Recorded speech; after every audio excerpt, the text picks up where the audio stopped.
Assalamualaikum warahmatullahi wabarakatuh. Perkenalkan, nama saya Nur Saran dengan NIM 112111374. Di sini saya akan mempresentasikan atau menjelaskan tentang teori dan implementasi komunikasi dan negosiasi bisnis dalam kehidupan sehari-hari.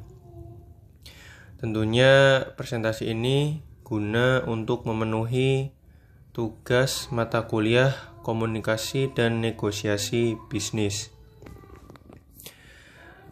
Baik, langsung saja untuk pembahasan teorinya atau materi. Yang pertama yaitu dasar-dasar komunikasi bisnis.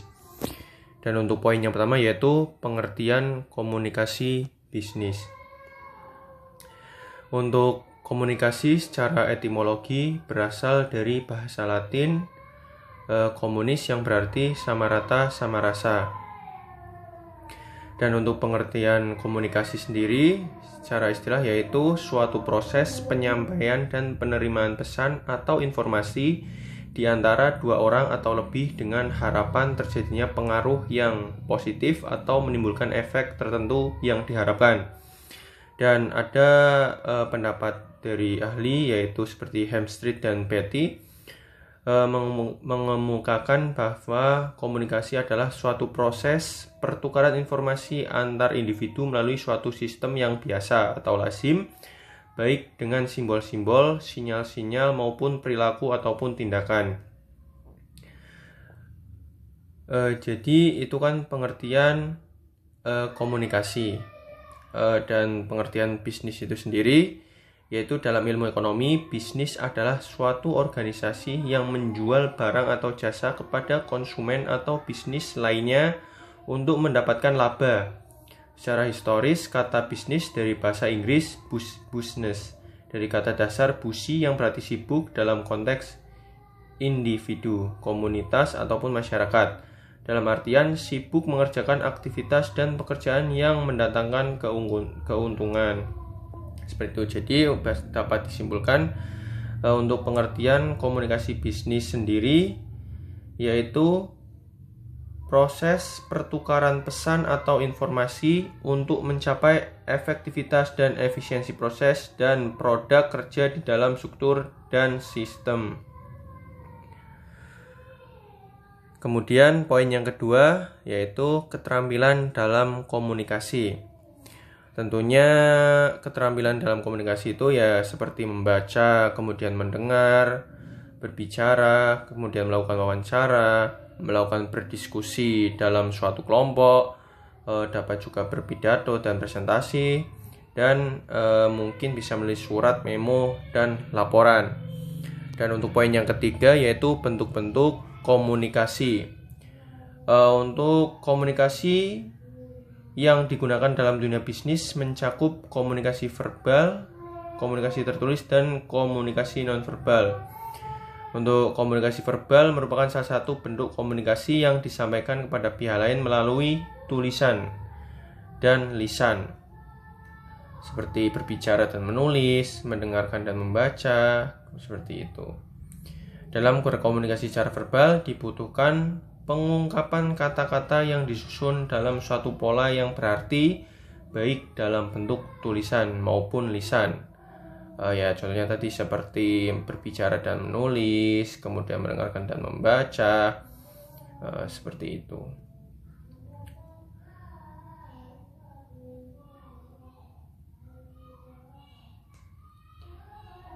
Kemudian ada tujuan komunikasi nonverbal.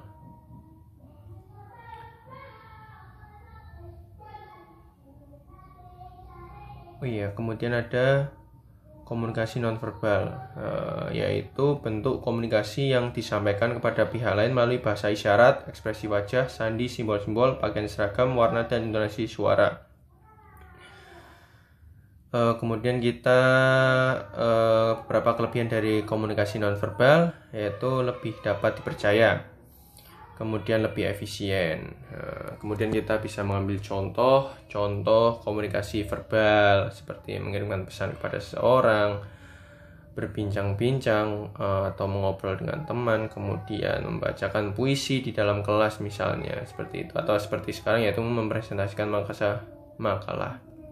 Dan untuk komunikasi nonverbal bisa seperti tersenyum dan berjabat tangan dengan orang lain untuk mewujudkan rasa senang, simpati dan penghormatan, atau kemudian bisa membuang muka untuk menunjukkan sikap tidak senang terhadap orang lain, seperti itu. Kemudian poin yang keempat yaitu hambatan dalam komunikasi. Menurut Sigben dan Bell, hambatan dalam proses komunikasi dapat dikelompokkan menjadi hambatan nonverbal dan verbal. Seperti misal hambatan nonverbal itu seperti perbedaan persepsi, perbedaan kepentingan, perbedaan pengetahuan tentang topik yang dikomunikasikan, kemudian keterlibatan emosi, kurangnya introspeksi, kemudian ada kesalahan dalam menilai penampilan, pesan yang disampaikan kurang jelas, hanya mendengarkan pesan secara pasif. Dan untuk hambatan verbal, yaitu menurut Buff dan Thiel ada beberapa hal yang dapat menjadi hambatan verbal, antara lain kesalahan pemilihan kata, kurangnya perbendaharaan kosakata, dan kesalahan penulisan atau pengucapan, perbedaan level antara pengirim dan penerima pesan. Dan poin yang kelima yaitu kesalahpahaman dalam komunikasi. Ada yaitu masalah dalam mengembangkan pesan, munculnya keraguan-raguan tentang isi pesan, kurangnya terbiasa dan situasi yang atau dengan orang lain yang akan menerima, ada pertentangan emosi, kesulitan dalam mengekspresikan ide, seperti itu. Kemudian ada masalah dalam menyampaikan pesan, faktor fisik, masalah dalam menerima pesan, ada persaingan antara penglihatan dengan suara, kursi atau sarana yang tidak nyaman, lampu dan kondisi yang lain yang dapat mengganggu konsentrasi penerimaan, seperti itu. Untuk poin yang keenam yaitu mengatasi hambatan dalam komunikasi. Beberapa hal untuk mengatasi hambatan komunikasi bisnis. Mungkin yang pertama bisa mendorong iklim komunikasi terbuka, mendorong masukan dan feedback dari karyawan. Kemudian menyederhanakan struktur organisasi, mengurangi layar informasi lebih cepat. Kemudian bisa mempromosikan komunikasi horizontal atau meningkatkan moral dan bisa menambahkan ide-ide, seperti itu. Dan kemudian ada yang ketujuh, poin ketujuh yaitu karakteristik komunikasi bisnis. Karakteristik komunikasi bisnis yaitu yang pertama, pesan bisnis disusun dengan memperhatikan batasan biaya dan waktu. Kemudian pesan tersebut disusun untuk audiens atau penerima komunikan yang membutuhkan informasi. Kemudian pesan harus mempertimbangkan pengaruhnya terhadap audiens, dan yang terakhir yaitu pesan biasanya disusun lebih dari satu tujuan, seperti itu. Kemudian ada manfaat komunikasi bisnis. Tentunya secara internal itu bisa meningkatkan kemampuan komunikasi secara efektif untuk menunjang di perusahaan. Kemudian yang jika eksternal yaitu ada komunikasi yang dilakukan dengan pihak ketiga akan membawa dampak positif dalam keberhasilan usaha bisnis, seperti itu. Untuk selanjutnya yaitu pembahasan tentang komunikasi antar pribadi dan komunikasi dalam organisasi. Tentunya poin pertama dari pembahasan teori tersebut yaitu pengertian komunikasi antar pribadi.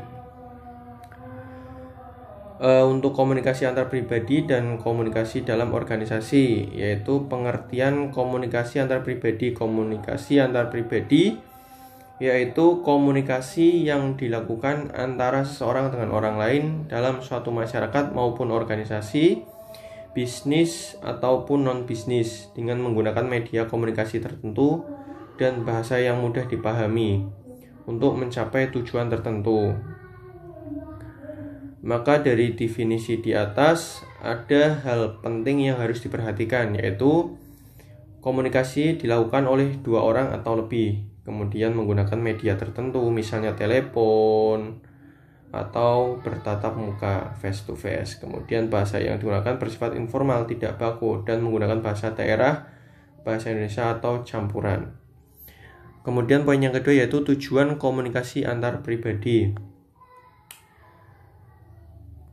Tentunya tujuan komunikasi antar pribadi yaitu menyampaikan informasi, kemudian melakukan kerjasama, dan menumbuhkan motivasi seperti itu.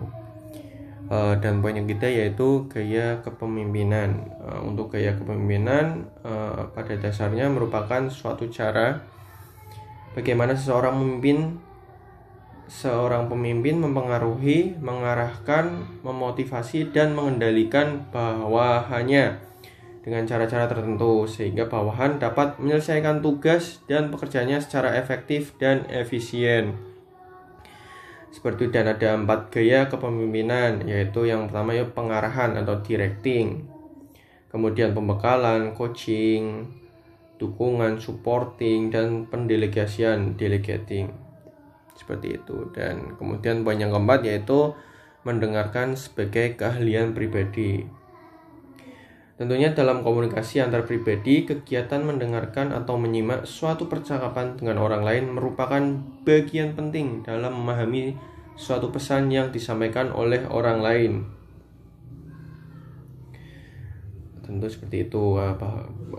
Bahkan menurut Lehman, Himstreet, dan Beatty, mendengarkan merupakan kegiatan yang dinamis, yaitu mendengar secara aktif suatu percakapan dengan penuh konsentrasi dan tidak terpengaruh oleh faktor-faktor pengganggu sebagai keahlian antar pribadi, seperti itu.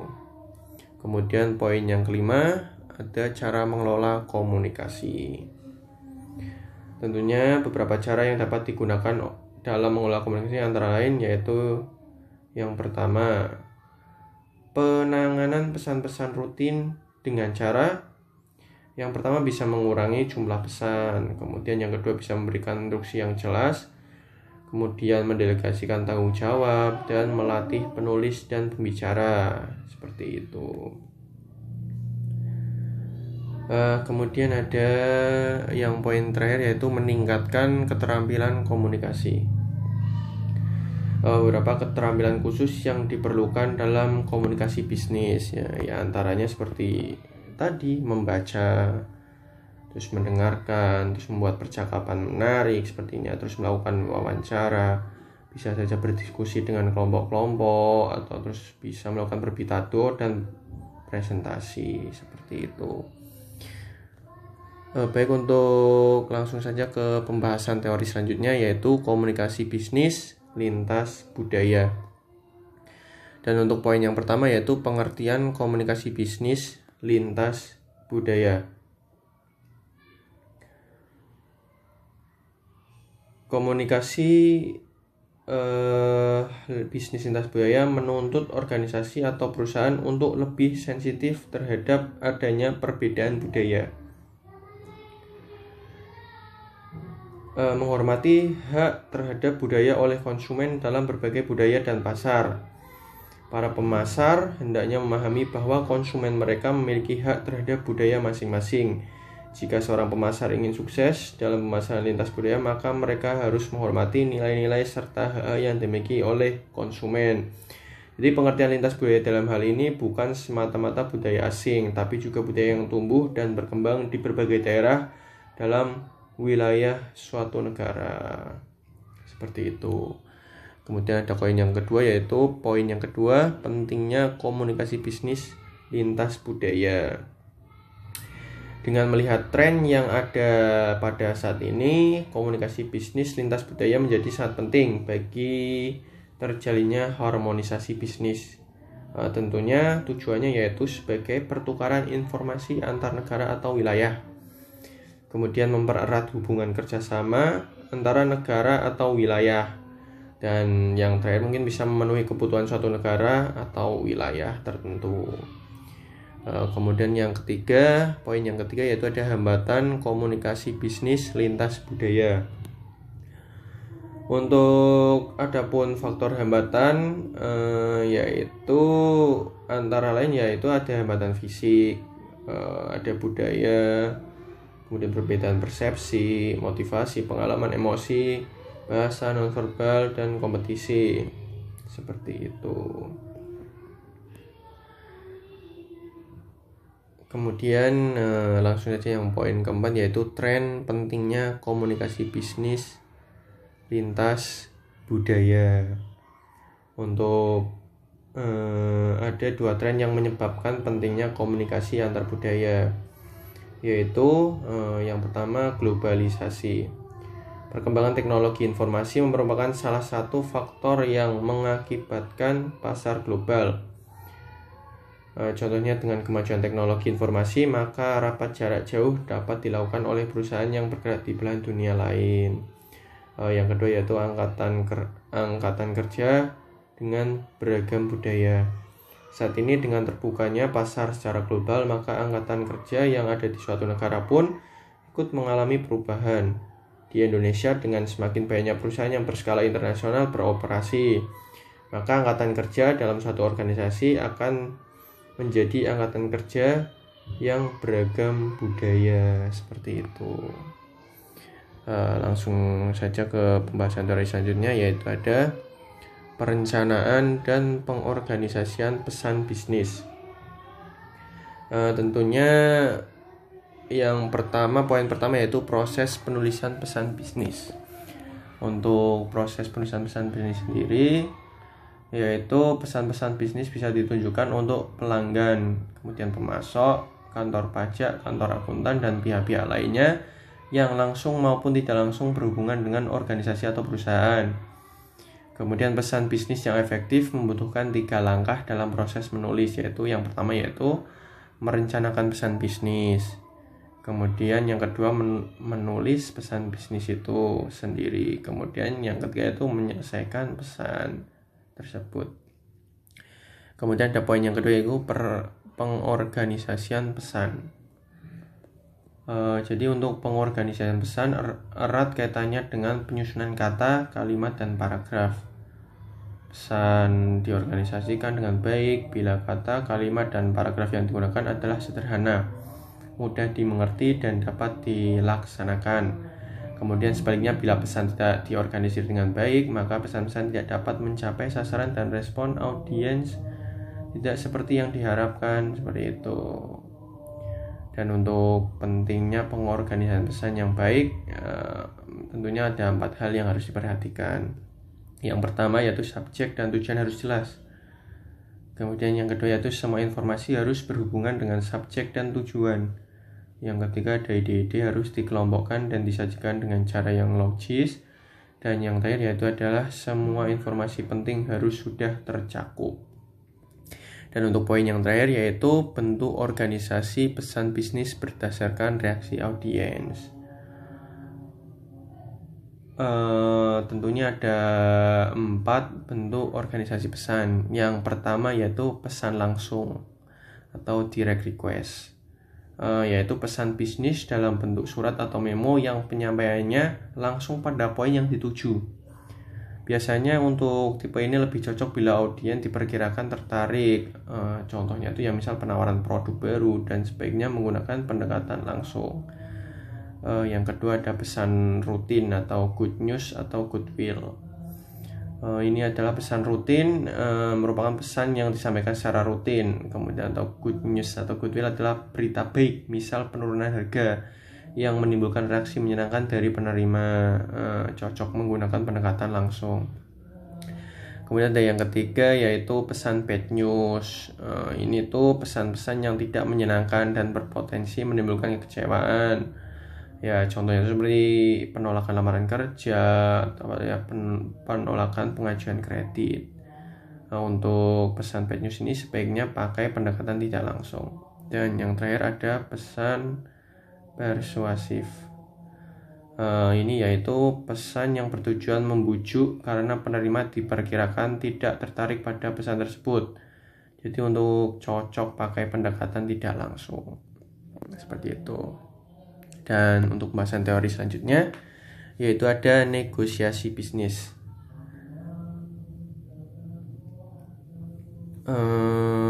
Yang poin pertama yaitu pengertian negosiasi bisnis. Untuk ini menurut ahli, yaitu menurut Hartman, negosiasi merupakan suatu proses komunikasi antara dua pihak yang masing-masing mempunyai tujuan dan sudut pandang mereka sendiri, yang berusaha mencapai kesepakatan yang memuaskan kedua belah pihak mengenai masalah yang sama. Jadi negosiasi bisnis, tentunya dalam proses negosiasi selalu ada dua belah pihak yang berlawanan atau berbeda sudut pandang. Agar dapat menentukan titik temu atau kesepakatan, maka kedua belah pihak perlu bernegosiasi. Tentunya negosiasi digunakan untuk menjembatani dua kepentingan yang berbeda agar terjadi suatu kesepakatan di antara kedua belah pihak. Dan untuk orang yang melakukan negosiasi disebut negosiator, seperti itu. Untuk contoh misal negosiasi dalam kehidupan sehari-hari itu, contohnya misal antara penjual dan pembeli yang melakukan transaksi, terus antar negara yang bersengketa tentu harus bernegosiasi. Kemudian antara pria dan wanita yang akan menikah tentu akan ada negosiasi. Dan poin yang kedua yaitu tujuan negosiasi. Tentunya tujuan negosiasi itu adalah menemukan kesepakatan antara kedua belah pihak secara adil dan dapat memenuhi harapan keinginan kedua belah pihak. Kemudian ada menemukan kesepakatan yang menguntungkan kedua belah pihak yang bernegosiasi.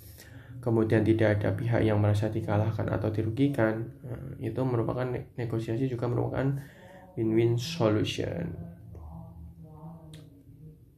Seperti itu. Kemudian ada yang poin terakhir yaitu proses negosiasi. Di sini ada tahapan dalam proses melakukan negosiasi.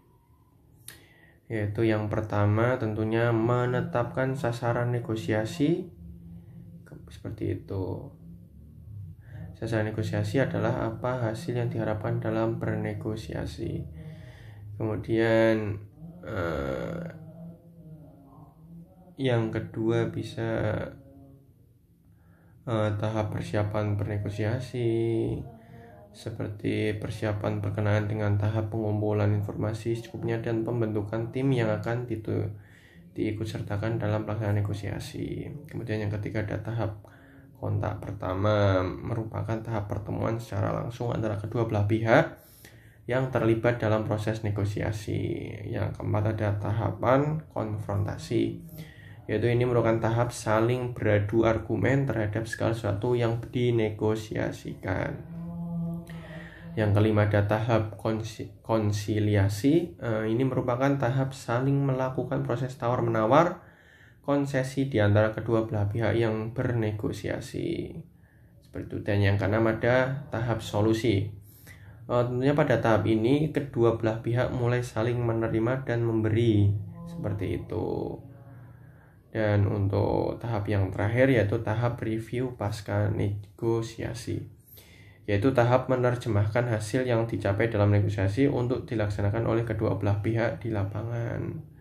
Tentunya pada tahap yang ini diperlukan komitmen kedua belah pihak dalam pelaksanaan kesepakatan yang telah dicapai dalam bentuk tindakan real, seperti itu. Dan untuk membahasnya terakhir yaitu implementasi komunikasi dan negosiasi bisnis dalam kehidupan sehari-hari. Tentunya implementasi komunikasi dan negosiasi bisnis dalam kehidupan sehari-hari itu sangat penting karena keduanya adalah keterampilan yang sering digunakan dalam berbagai situasi. Berikut adalah beberapa cara implementasi kedua keterampilan tersebut. Untuk contoh dalam kehidupan sehari-hari, yang pertama yaitu ada negosiasi harga. Saat membeli barang di pasar atau di toko, tentunya menggunakan teknik negosiasi untuk mendapatkan harga terbaik. Kemudian ada pembagian tugas, contohnya ada di dalam rumah tangga, bernegosiasi dengan anggota keluarga tentang pembagian tugas rumah tangga. Kemudian ada konflik di tempat kerja, Itu harus menggunakan komunikasi efektif untuk menyelesaikan konflik dengan rekan kerja atau atasan. Kemudian ada perencanaan liburan, bernegosiasi dengan teman atau keluarga tentang tujuan atau rencana perjalanan yang akan diambil. Jadi intinya implementasi yang baik dari komunikasi dan negosiasi akan meningkatkan hubungan interpersonal dan membantu mencapai tujuan dengan lebih efektif seperti itu. Mungkin sekian yang bisa saya sampaikan atau jelaskan. Bila ada salah kata, saya mohon maaf. Wassalamualaikum warahmatullahi wabarakatuh.